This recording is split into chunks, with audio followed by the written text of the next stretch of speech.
श्री राम कथा में हम आज आप सभी को सुना रहे हैं रावण के द्वारा सीता माता का हरण। जब श्री राम जी ने खर और दूषण का वध कर दिया, तब शूर्पणखा रोती और बिलखती हुई लंका की तरफ प्रस्थान करती है। और इधर रावण का दरबार लगा हुआ है। मेघनाथ मंत्री तथा सभी सभासद बैठे हैं, द्वारपाल पहरे पर खड़े हुए हैं। उसी समय रावण जो है अपने दरबार में प्रवेश करता है तो द्वारपाल कहते हैं, होशियार, देवताओं के सरताज लंका नरेश महाराजा रावण पधार रहे हैं। मंत्री और सभासद सब उठ करके खड़े हो जाते हैं और रावण दरबार में प्रवेश करके हा हा हा हा हंसता है। द्वारपाल सभी रावण का अभिवादन करते हैं। रावण अपने सिंहासन पर बैठता है और पुनः ठहाका लगा करके बहुत तेज तेज से हंसता है और कहता है कि यम वरुण कुबेर देव दानव सब मेरे आगे नतमस्तक हैं और सभी हमारी छत्र छाया में जी रहे हैं। जितनी भी संपत्तियां हैं, जितने अधिकार हैं, सब मेरे द्वारे हाथ जोड़कर खड़े हुए हैं। और काल जो है निरंतर हमारे इशारे पर काम कर रहा है। अगर मुझे जरा सी गुस्सा आ जाए तो ये सारा ब्रह्मांड डोलने लगता है। रावण कहता है, अगर गुस्सा घड़ी भर को मेरी आंखों में छा जाए तो ये ब्रह्मांड सारा क्रोध की अग्नि में जल जाए। और बहुत तेज से अट्टहास करके हा हा हा हा हंसता है। मंत्री जो है सिर झुकाकर कहता है कि निसंदेह महाराज, निसंदेह महाराज, इसमें कोई संदेह नहीं है। आपकी ताकत का डंका चारों ओर बज रहा है। नहीं विद्रोह की शक्ति रही अब देवताओं में। दुहाई मच गई है आपकी चारों ओर दिशाओं में। मेघनाथ, क्यों नहीं पिताजी, क्यों नहीं पिताजी। सर उठाने की नहीं ताकत किसी इंसान में, आपका सानी नहीं कोई भी इस जहान में। इस प्रकार से मेघनाथ कहता है रावण से। रावण फिर अपने सिंहासन पर बैठ जाता है और कहता है, मंत्री जी उठकर सिर झुका करके खड़े हो जाते हैं। हाँ अन्नदाता, क्या आज्ञा है। रावण कहता है कि अप्सराओं को बुलाओ और शराब का दौर भी चलवाओ। मंत्री जी सिर झुकाकर कहते हैं, जी महाराज, जो आज्ञा। रावण की आज्ञा को सुनकर मंत्री जी जो हैं द्वारपाल को आज्ञा देते हैं, आवाज़ देते हैं। द्वारपाल आता है, सिर झुका करके कहता है कि जी महाराज। मंत्री जी कहते हैं द्वारपाल से कि महाराज की आज्ञा का पालन करो। द्वारपाल कहता है कि जो आज्ञा महाराज। और द्वारपाल चला जाता है। अप्सराएं प्रवेश करती हैं। मंत्री जी कहते हैं, अन्नदाता, अप्सराएं आ गई हैं। रावण कहता है कि जल्दी अंदर लाओ, पिला दो ऐसी जो कि मस्ताना बनाकर छोड़े, होश अपना न रहे, मैं खाना लगा करके छोड़े। इस प्रकार रावण जो है शराब के नशे में चूर होकर के दरबार में मौज मस्ती कर रहा है। बोतल का काक उड़ते ही मस्ती है जागती, ये लाल परी आँख के पर्दों पे नाचती। मंत्री खड़ा हो जाता है। जाम पर जाम का वो दौर चला दे साकी, सारे दरबार को तू दीवाना बना दे साकी।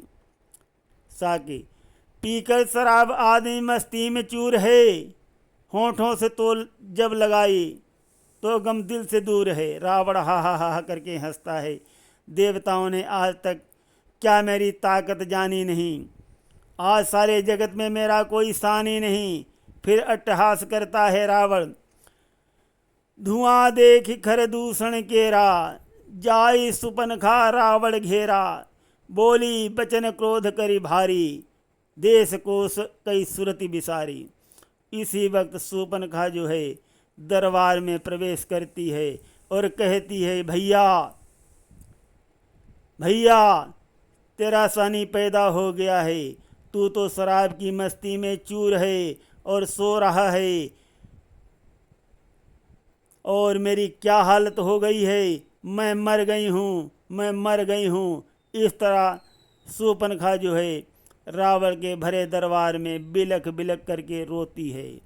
रावण चौंक कर, कौन है, कौन है बहन शूर्पणखा, किसने तेरी ऐसी दशा बनाई है? रावण की बात को सुनकर शूर्पणखा व्याकुल होते हुए कहती है, पड़ जाए इस राज पर और ताज पर खाक, तेरे होते कट गई आज बहन की नाक। रोते बिलखते हुए कहती है, भैया मेरे राखी की रखना, अब तू लाज, विपत पड़ी तेरी बहना पे आज। हे भाई, दो लड़के राम लखन इस दंडक वन में आए हैं, संग में एक सीता नारी सुकुमारी साथ में लाए हैं। बांके हैं वीर लड़ाके हैं, गोवा शमशीर उन्हीं की हो, वो पंचवटी में रहते हैं, मानो जागीर उन्हीं की हो। मैं उधर अचानक निकल गई, उस नारी से मिलना चाहा, इतने में छोटे तपसी ने मुझसे छल करना चाहा। जब मैंने तेरा नाम लिया, सुनते ही उसने दी गाली, फिर मेरे कान कतर डाले, मेरी यह नाक काट डाली। मेरी नाक गई सो गई, अब अपनी नाक संभालो। जग में जो ऊंची नाक नहीं, तो नकटा नाम धरा लो तुम। शूर्पणखा की बात को सुनकर रावण क्रोध से उठता है और कहता है कि बहन तुम शांति रखो, गमनाक न हो तुम उनकी भी, मैं नाक नहीं अब रखूंगा। भेजा नथनों की राह करूं, मिर्चों का नाश उन्हें दूंगा।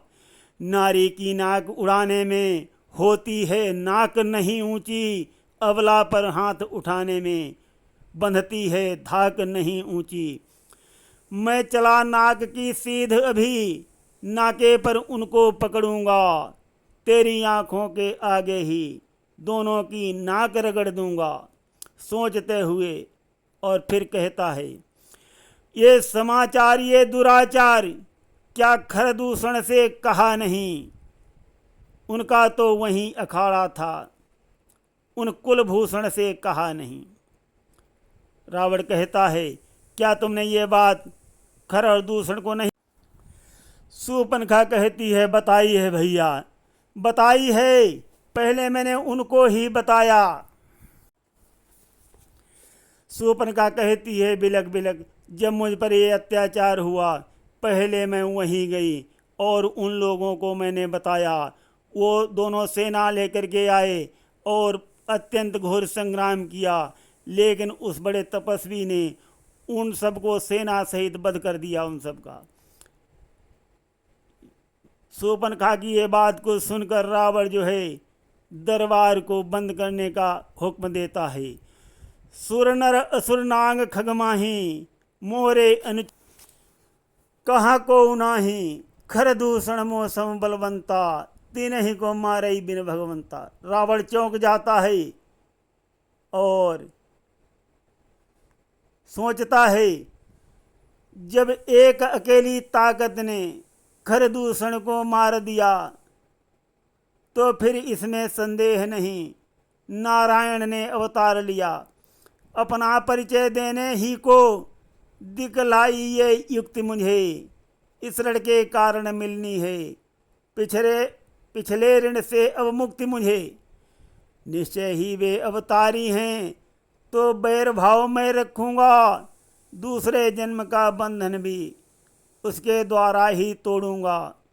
पलटकर यही सोचकर रावण अपनी फिर से आंख लाल लाल करके तलवार निकाल लेता है और क्या कहता,